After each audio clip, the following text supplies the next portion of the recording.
औज़ुबिल्लाहिमिनश्शैतानिर्रजीम बिस्मिल्लाहिर्रहमानिर्रहीम। अस्सलाम वालेकुम। क्या हाल है व्यूअर्स आप लोगों के?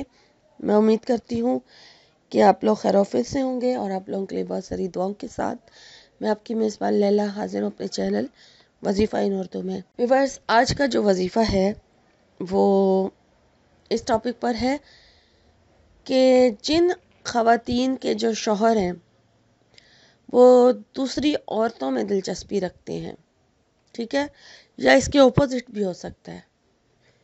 यानी कि ज़रूरी नहीं कि ये ख़वातीन ही करें ये अमल, अगर मर्द हज़रात भी इस प्रॉब्लम में मुब्तला हैं, आज जैसे आजकल का दौर है, तो मेरे पास इस टॉपिक पर मेल्स की तरफ से भी रिक्वेस्ट आती है, तो इसलिए दोनों के लिए ही मैं दोनों का ज़िक्र कर रही हूँ कि जो गैर औरतों में या गैर मर्दों में दिलचस्पी वाला काम है उसको हटाने के लिए उस टॉपिक पर ये वजीफ़ा है, ठीक है। आज का वजीफ़ा इस टॉपिक पर है।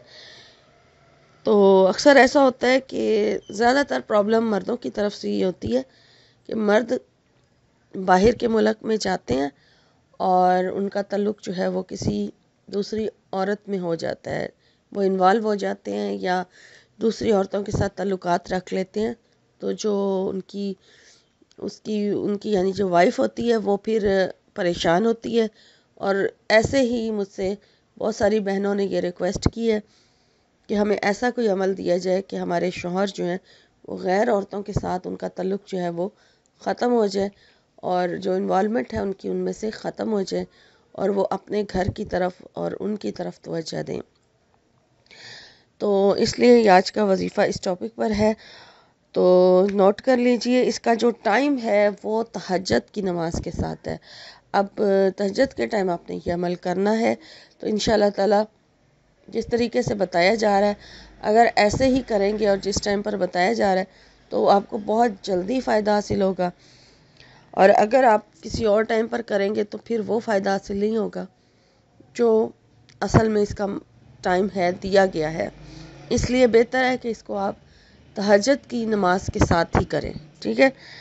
जब आप तहज्जुद की नमाज अदा कर लें, जब रात को सो के उठें और तहज्जुद की नमाज अदा कर लें, उस वक्त आपने 2 रकात नफल नमाज जो है वो अदा कर लेनी है सलातुल हजात की नीयत से।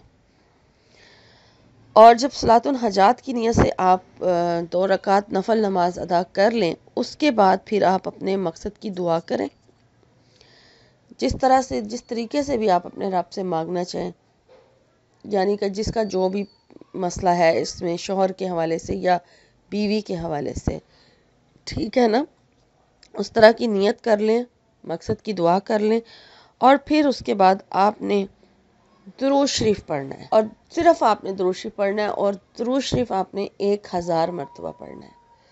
1000 मरतबा आपने दुरूद शरीफ पढ़ना है और आप कोई भी दुरूद शरीफ पढ़ सकते हैं जो आपको ईजी लगे, छोटा पढ़ें या दुरूद इब्राहिमी पढ़ें, क्योंकि 1000 बार पढ़ना है तो छोटा दुरूद शरीफ पढ़ लें, यानी सल्लु अलैहि व अलैहि या सल्लल्लाहु अलैहि वसल्लम या कोई और भी जो आपको दुरूद शरीफ ईजी लगता है आप पढ़ सकती हैं।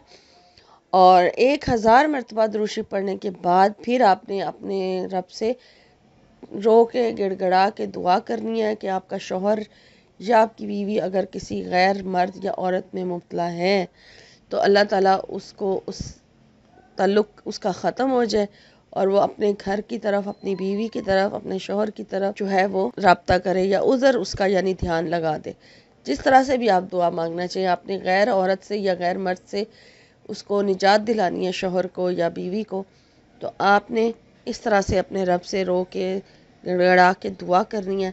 तो इंशाअल्लाह ताला इस अमल की बरकत से आपको इस प्रॉब्लम से, इस परेशानी से ज़रूर निजात हासिल होगी।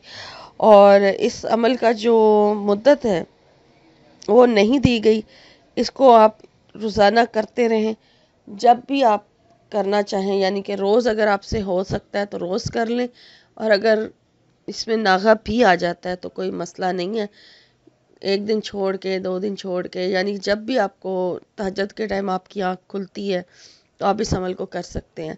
ایک دن بھی اگر کرنا چاہیں تو ایک دن میں بھی دعا انشاءاللہ تعالیٰ اللہ نے قبول کرنی ہے تو کر کے اللہ تعالیٰ سے دعا کر لیں، انشاءاللہ تعالیٰ آپ کو ضرور فائدہ ہوگا۔ اور یہ تھا آج کا وظیفہ۔ انشاءاللہ تعالیٰ ایک نئے وظیفے کے ساتھ ایک نئی ویڈیو میں آپ کی خدمت میں حاضر ہوں گی۔ اپنا اور اپنوں کا بہت سارا خیال رکھیے۔ فی امان اللہ۔